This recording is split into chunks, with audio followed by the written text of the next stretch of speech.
Bonsoir à tous.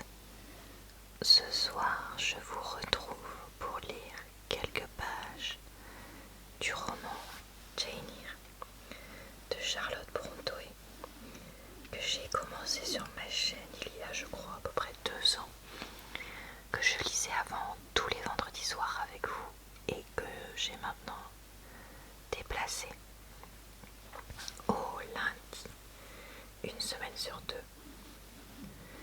Donc je sais plus trop dans quel chapitre j'en suis, mais ce sera marqué en barre d'informations, commentaires épinglés. Et vous pourrez d'ailleurs retrouver le lien vers mes vidéos précédentes de lecture de ce roman à cet endroit. Alors je peux pas vous mettre tous les liens en barre d'infos parce que sinon elle est trop longue. Donc il y aura le lien de la playlist et puis le lien des dernières vidéos que j'ai faites, que je peux donc vous mettre. J'en suis ici, si je dis pas de bêtises, dans ce chapitre. Dans peu de jours, me dis-je en achevant ma rêverie, je saurai quelque chose sur celui dont la voix m'a appelé la nuit dernière. Les lettres ont été inutiles. Je tenterai des recherches personnelles. Au déjeuner, j'annonçai à Marie et à Diana que j'allais partir pour un voyage et que je serais absente au moins 4 jours. Vous allez partir seule, me dirent-elles. Oui, répondis-je. Je pars pour savoir des nouvelles d'un ami dont je suis inquiète depuis quelque temps. Elles auraient pu m'objecter qu'elles étaient mes seules amies, car je le leur avais souvent dit. Et je suis même persuadée qu'elles y pensèrent dans le moment. Mais, avec leur délicatesse naturelle, elles s'abstinrent de toute observation. Diana seule me demanda si j'étais sûre d'être assez bien portante pour voyager. Elle me dit que j'étais très pâle. Je répondis que l'inquiétude seule me faisait souffrir et que j'espérais en être bientôt délivrée. Il me fut facile de faire mes préparatifs, car je ne fus troublée ni par les questions ni par les soupçons. Lorsque je leur eus dit que je ne pouvais pas m'expliquer, elles acceptèrent gracieusement mon silence. Alors attends, c'est bon. Je suis perdue. Et moi, je ne fus pas tentée de le rompre. Elles me laissèrent agir librement, comme moi-même je l'aurais fait à leur égard dans de semblables circonstances. Je quittai Moor House vers 3 heures et, un peu après 4 heures, j'étais devant le poteau de Whitecross, attendant la voiture qui devait me mener à Thornfield. Je l'entendis de loin, grâce au silence de ces montagnes solitaires et de ces routes désertes. Il y avait un an, j'étais descendue de cette même voiture, dans ce même endroit, désolée, sans espoir et sans but. Je fis signe et la voiture s'arrêta. J'entrai, sans être forcée cette fois, de me défaire de tout ce que je possédais pour obtenir une place. J'étais de nouveau sur la route de Thornfield et je ressemblais à un pigeon voyageur qui retourne chez lui. Le voyage était de 36 heures. J'étais partie de Whitecross un mardi dans l'après-midi et le jeudi, de bonne heure, le cocher s'arrêta pour donner à boire aux chevaux dans une auberge située au milieu d'un pays dont les buissons verts, les grands champs et les montagnes basses et pastorales me frappèrent comme les traits d'un visage connu. Combien ces aspects me semblèrent gracieux, combien cette verdure me parut avoir de douces teintes quand je songeais au sombre marais de Morton. Oui, je connaissais ce paysage et je savais que j'approchais de mon but. À quelle distance c'est le château de Thornfield? Demandai-je au garçon d'écurie. À 2 miles, à travers les champs, madame. Voilà mon voyage fini, pensai-je. Je descendis de voiture. Je chargeai le garçon de garder ma malle jusqu'à ce que je la fisse demander. Je payai ma place, je donnai un pourboire au cocher et je partis. Le soleil brillait sur l'enseigne de l'auberge et je lus ces mots en lettres d'or. Aux armes des Rochester. Mon cœur se soulevait. J'étais déjà sur les terres de mon maître. Je me mis à penser et je me dis tout à coup: Monsieur Rochester a peut-être quitté la terre anglaise, et quand même il serait au château de Thornfield. Qui y trouveras-tu avec lui? Sa femme folle. Tu ne peux rien faire ici. Tu n'oseras pas lui parler, ni même rechercher sa présence. Tu te donnes une peine inutile. Tu ferais mieux de ne pas aller plus loin. Demande des détails aux gens de l'auberge. Ils te diront tout ce que tu désires savoir. Ils éclaireront tes doutes. Va demander à cet homme si Monsieur Rochester est chez lui. Cette pensée était raisonnable, et pourtant je ne pus pas l'accepter. Je craignais une réponse désespérante. Prolonger le doute, c'était prolonger l'espoir. Je pouvais encore voir le château sous un bel aspect. Devant moi étaient la barrière et les champs que j'avais franchis le matin où j'avais quitté Thornfield. Sourde, aveugle, incertaine, poursuivie par une furie vengeresse qui me châtiait sans cesse. Avant d'être encore décidée, je me trouvais déjà au milieu des champs. Comme je marchais vite, je courais même quelquefois. Comme je regardais en avant pour apercevoir les bois bien connus, comme je saluais les arbres, les prairies et les collines que j'avais parcourues. Enfin, j'aperçus les sombres bois où nichaient les corneilles. Un croisement vint rompre la tranquillité du matin. Une joie étrange me remplissait. J'avançai rapidement. Je traversai encore un champ. Je longeai encore un sentier. On apercevait les murs de la cour et les dépendances de derrière. La maison était encore cachée par le bois des corneilles. Je veux la voir d'abord de face, me dis-je. Au moins, j'apercevrai ces créneaux hardis qui frappent le regard, et je distinguerai la fenêtre de mon maître. Peut-être y sera-t-il. Il se lève tôt. Peut-être qu'il se promène maintenant dans le verger ou sur le devant de la maison. Si seulement je pouvais le voir, rien qu'un moment. Je ne serais certainement pas assez folle pour courir vers lui, et pourtant je ne puis pas l'affirmer. Je n'en suis pas sûre. Et alors, qu'arriverait-il? Dieu veille sur lui. Si je goûtais encore une fois au bonheur de son regard, que son regard sait me donner, qui en souffrirait? Moi, je suis dans le délire. Peut-être en ce moment contemple-t-il un lever de soleil sur les Pyrénées ou sur les mers agitées du sud. J'avais longé le petit mur au verger, et je venais de tourner l'angle. Entre 2 piliers de pierre surmontés de boules également en pierre, se trouvait une porte qui conduisait aux prairies. Placé derrière l'un de ces piliers, je pouvais contempler toute la façade de la maison. J'avançai ma tête avec précaution pour voir si aucun des volets des chambres à coucher n'était ouvert. Créneaux, fenêtres, façades, je devais tout apercevoir de là. Les corneilles qui volaient au-dessus de ma tête m'examinaient peut-être pendant ce temps. Je ne sais ce qu'elles pensaient.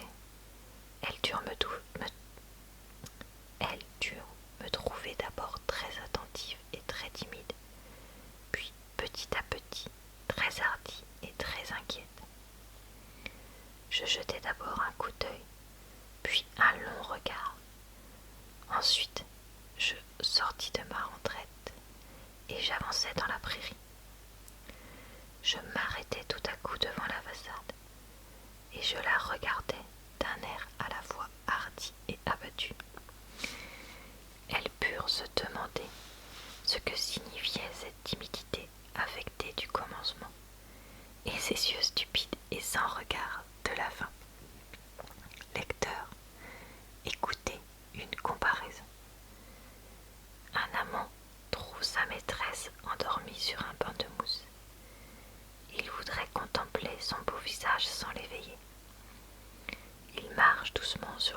pour ne pas faire de bruit. Il s'arrête, croyant qu'elle a remué. Il recule. Pour rien au monde il ne voudrait être vu. Tout est tranquille, il avance de nouveau. Il se penche sur elle. Un voile léger recouvre ses traits.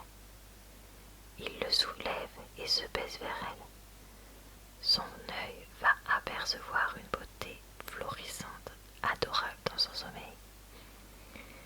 Comme son premier regard est ardent, comme il la contemple. Mais tout à coup, il tressaille. Il presse violemment entre ses bras ce corps que tout à l'heure il n'osait pas toucher avec ses doigts.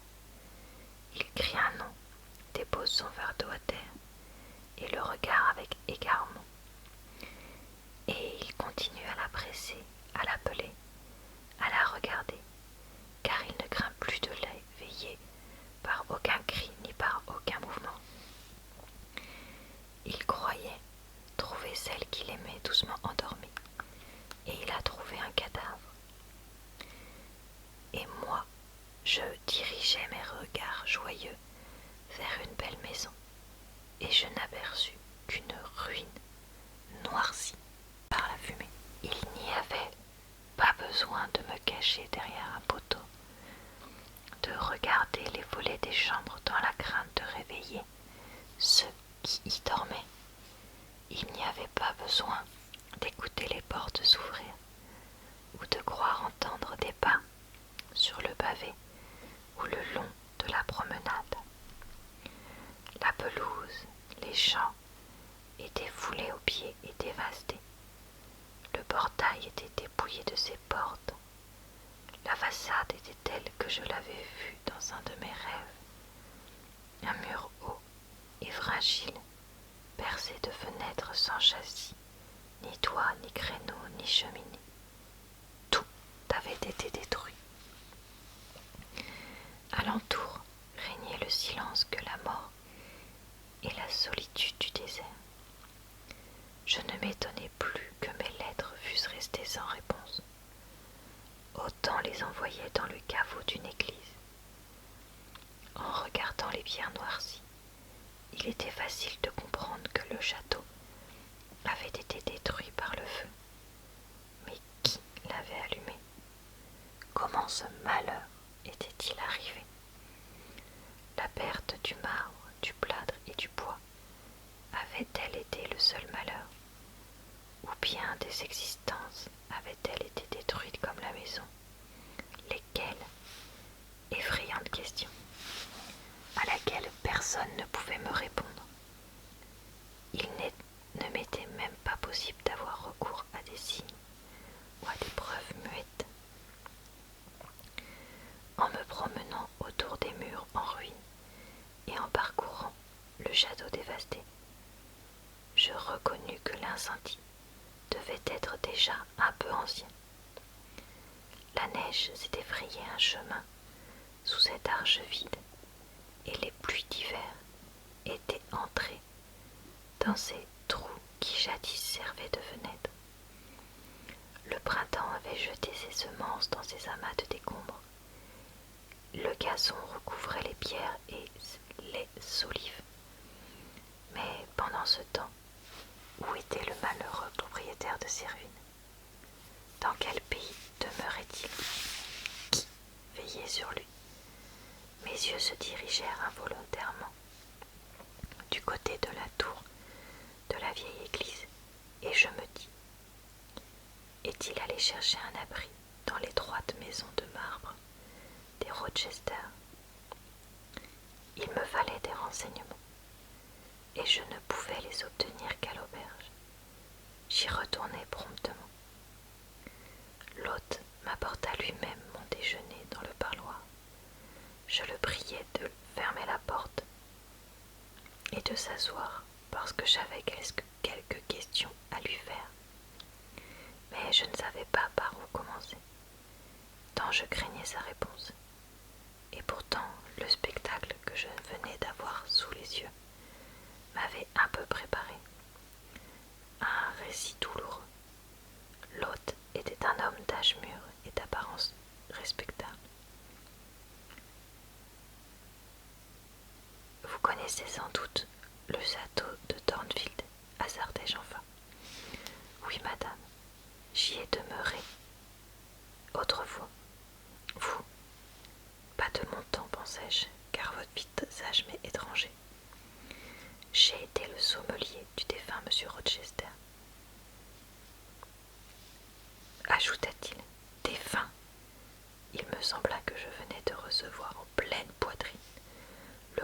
cherchais à éviter.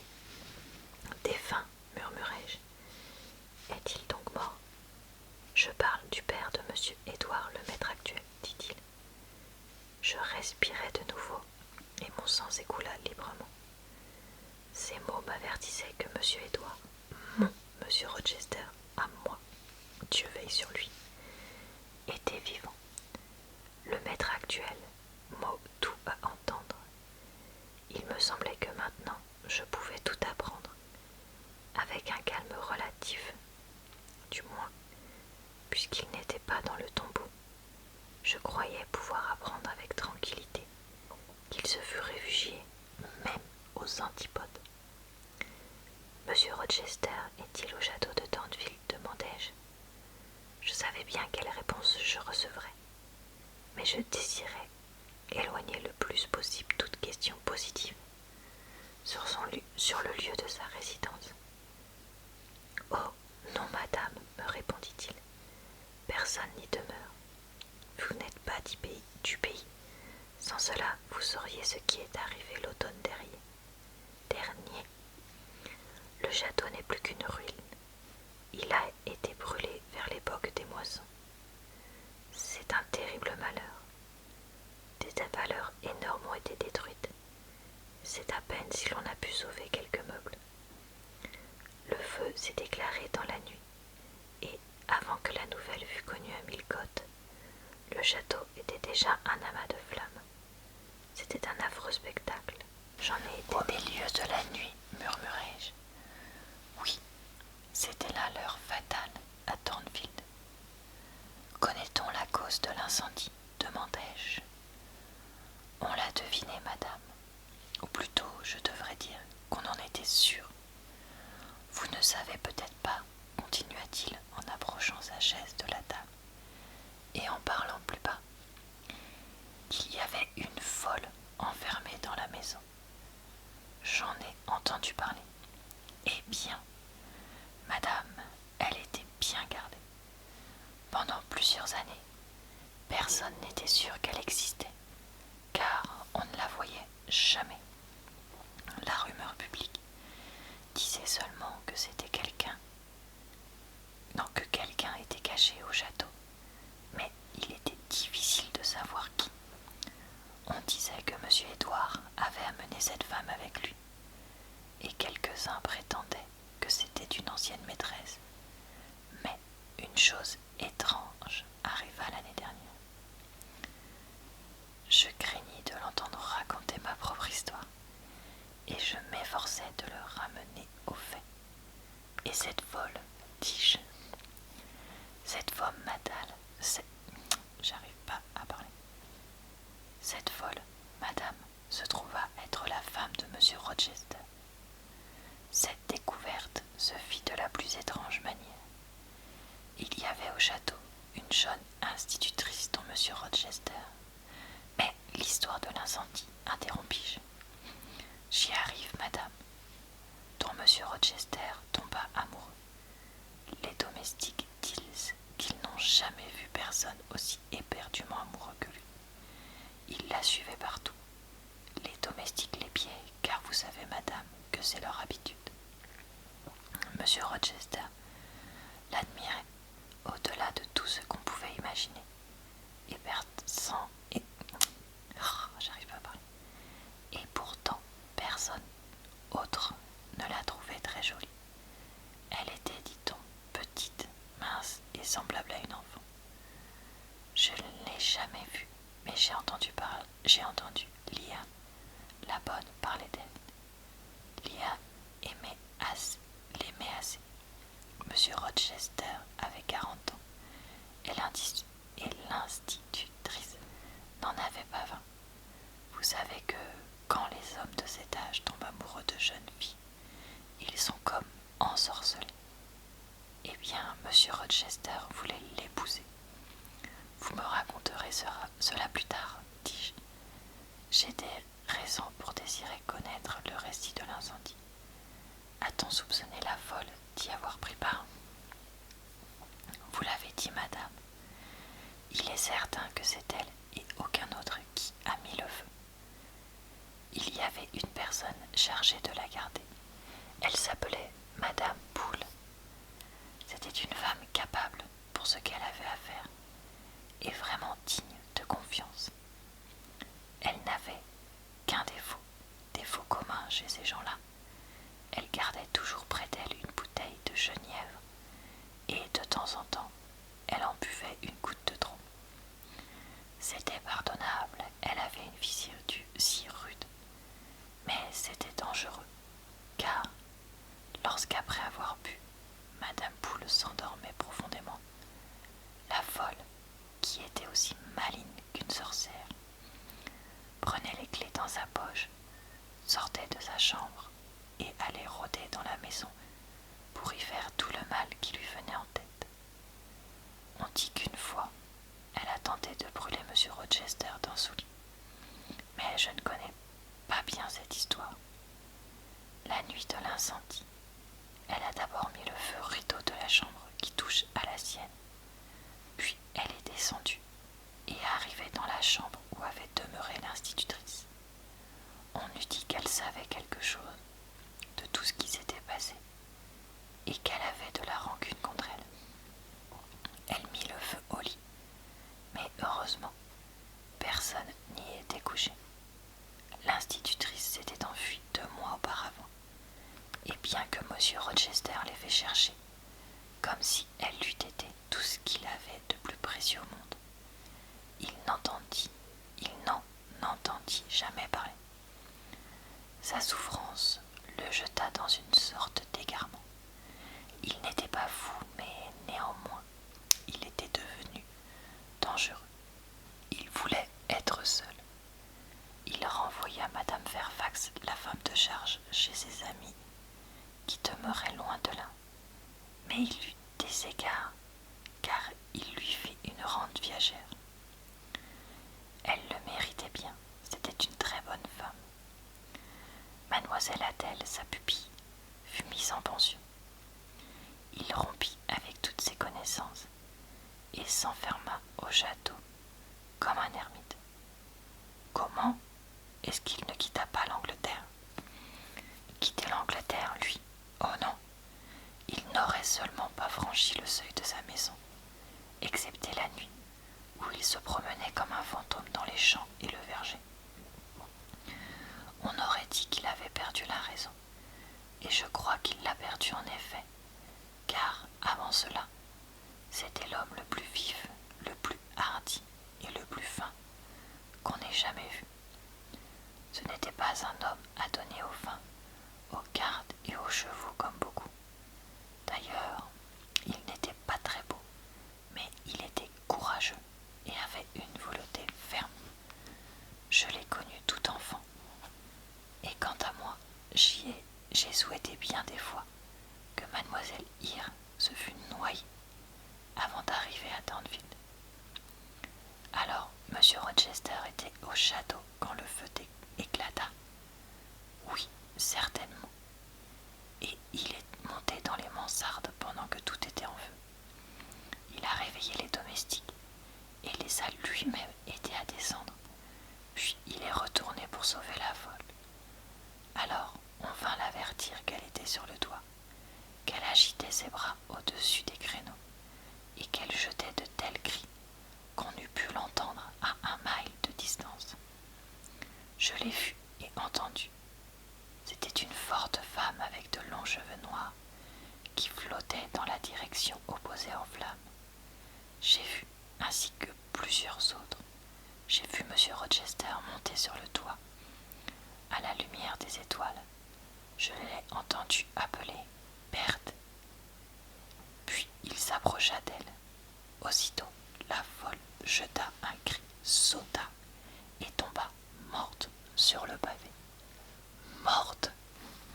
Oui, aussi inanimée que les pierres qui reçurent sa chair et son sang. Grand Dieu! Vous avez raison, madame, c'était effrayant. Il frissonna. Et après, dis-je? Eh bien, après, la maison fut brûlée jusqu'au fondement. Il ne resta debout que quelques pans de muraille. Y eut-il d'autres personnes tuées?